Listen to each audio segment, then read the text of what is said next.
Assalamu alaikum wa rahmatullahi wa barakatuh to some of you and peace out to the rest of you. Black Heart of Sign and Black N asking you to hit that share button first. And regarding the share button, you've heard me say many times why I ask you to do that. I don't ask for subscribers, but now I'm up at 688, and I want to thank the subscribers. The 7 over the last day and the 33 that came in the 2 previous days. And I want to thank BGS for referring a lot of people to me. Don Calypso for doing the same, and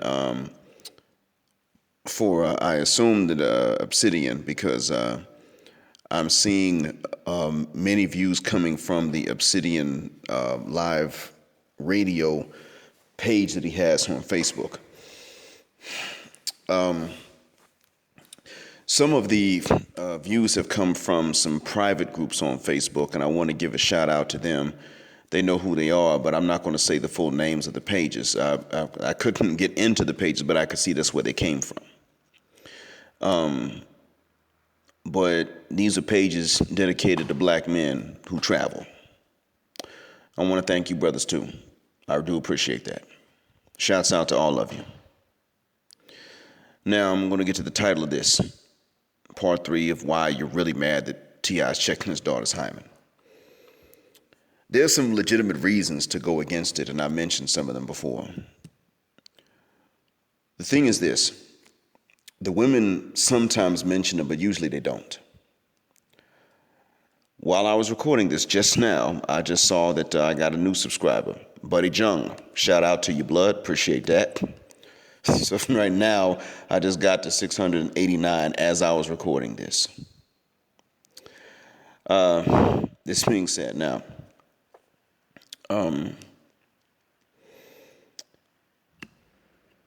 the double standard I referred to previously, but I also wanted to say something about this double standard.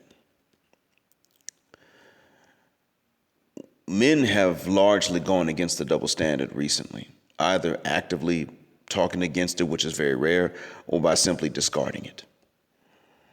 Men are not walking around saying, she got to be a virgin, she got to be a virgin. Women still have kept up their end of the double standard.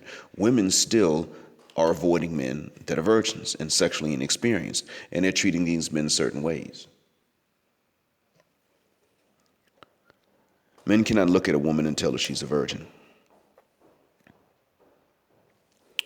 Women can look at a man and kind of guess. Now, the women don't look, I'm talking Western women, they can look at a man and they can kind of guess, but this reason that they can guess is not because they're astute. It's simply because they know they have a hive mind. They know they think the same. They don't question each other about anything, and they don't respect each other's individuality. So they know. And therefore, they look at a man and they know, well, would my friends let me mess with him if I liked him? Would I let one of my friends mess with him if she liked him? The answer is no, so therefore, we don't deviate from this, so he's a virgin. That's the real reason women, and I'm not saying they're always accurate, but that's why they can take a guess. Women still do not think for themselves, and I'm talking the majority. Don't think for themselves and judge for themselves. There are individuals who do, but you and I know that the majority in their adulthood are not doing so. This is what gives a lot of credence to the double standard. T.I. should not have reacted differently to his son fornicating than he would to his daughter fornicating. The problem is this. He had to. If he decides that he doesn't want to do so, he's still going to have to deal with the fact that the women are going to uphold the double standard even when men no longer do so. And I have to deal with the fact, as a father of both a son and daughters, that if my son fornicates, he becomes more attractive to women of all races and religions. But, well, let's say Western women, he becomes more attractive to all Western women. And even if they don't know that he did anything, women he meets thereafter are going to smell other women on him and they're going to want him. And this is the problem. I take issue with that. Reason I take issue with that is because the women are using each other to judge the men. Men have to judge women for themselves. Men are not allowed to be as shallow as women are. Young teenage boys get shamed for being as shallow for being less shallow than adult women actually remain when they're making their judgments in the West. To the women that are not like this, don't take offense, but don't jump on here and say, not all, because I'll delete those comments. I'm talking about the ones who are, which is the majority. And this was brought to one of my subscribers and viewers. This was brought to my attention by a subscriber and a viewer named Black Uru. See, I'm not allowed to promote the double standard, but he did point out to me that we still have to know that it's there and we will have to react to it. This being said, this is one of the reasons that I would tell men and, well, I would tell men mostly, to automatically start shaming women that ask you about your past. Outside of children or diseases, shame them for those who ask you about your past. Now, if they want to know if you've been married before, that's a matter of legal record if you believe in marrying in front of courthouses. I don't, but then again, I didn't have a choice either.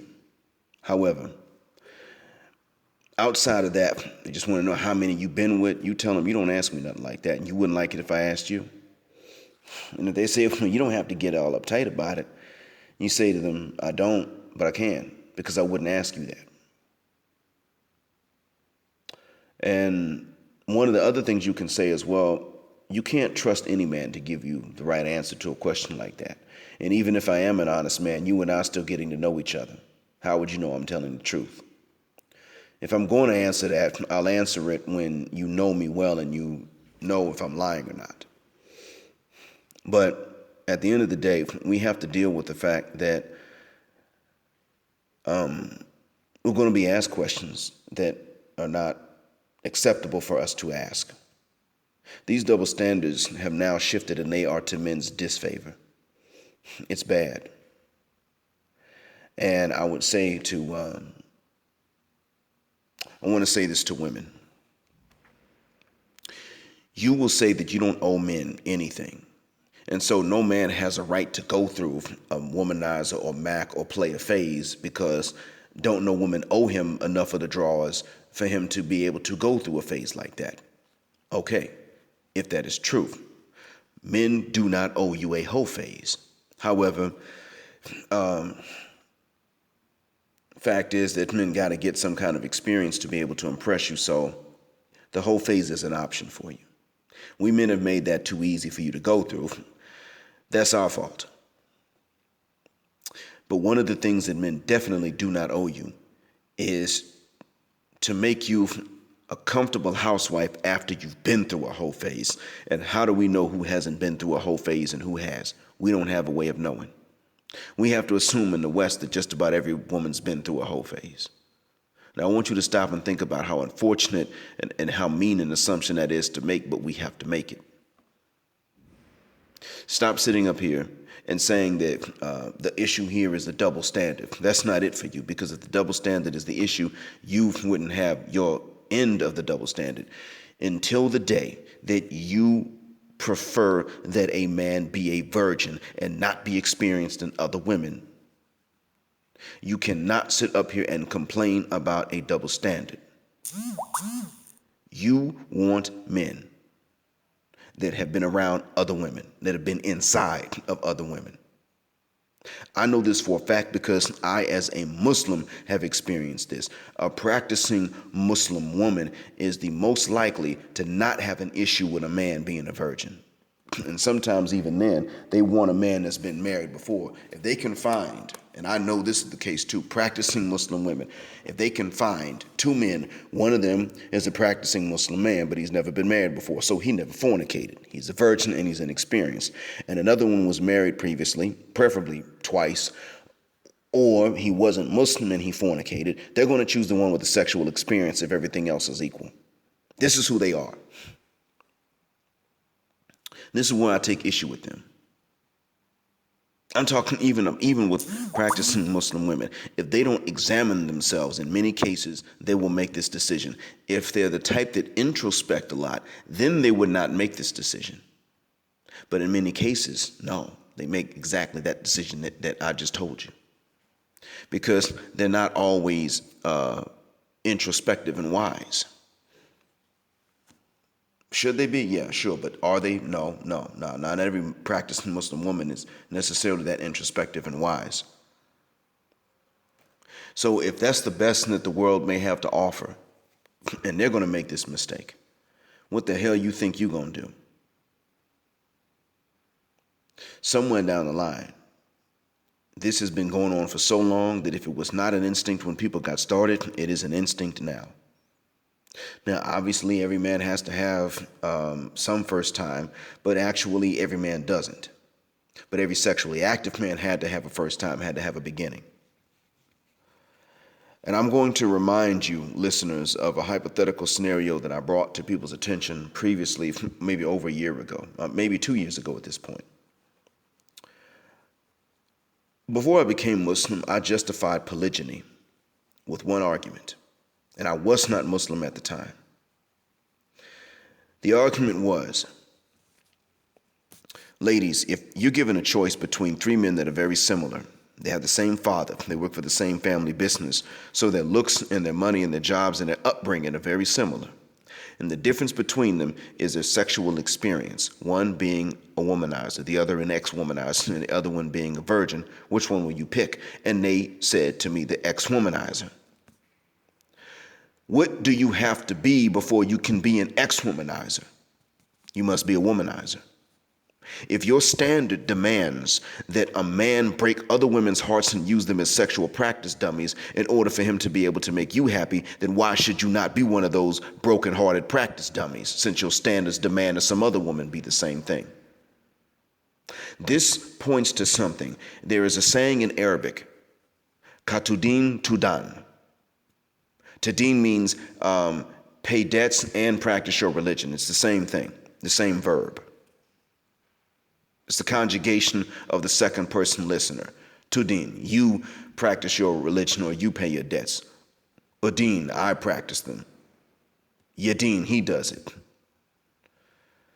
Tudan, that's the passive voice conjugation. All it means is the way you pay your debts and practice your faith is the way that your debts will be paid and people will practice their faith at your expense or in relation to you. That's all it means. You are the ones that have this standard that a man has to be somehow experienced with a whole bunch of other women, but he has to throw them all aside just for your ego. This is not something that men are saying. Men don't say she has to have a whole lot of experience. Men actually say, look, she don't even need to know a whole bunch of other men. She don't need to know about other men. She don't need to make that comparison.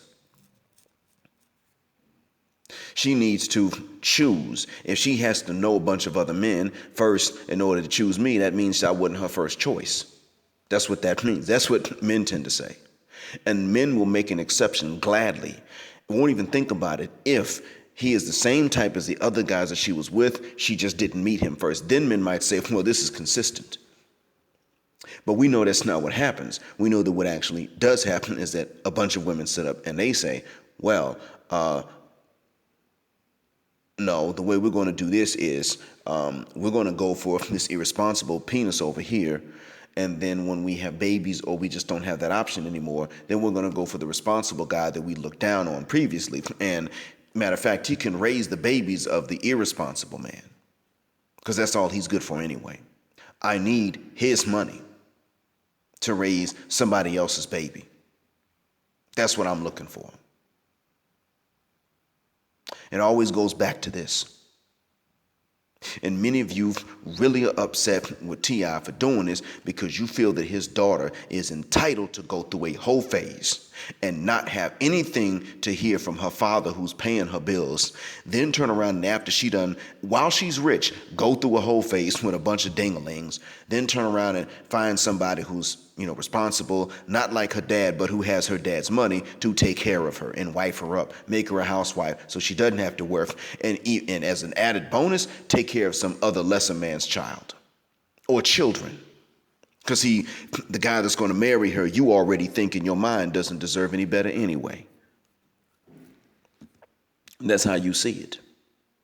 You are really upset because you want Deja to have the option to price discriminate with different men based on their DNA, or what it seems like their DNA is coded for. You have all these standards.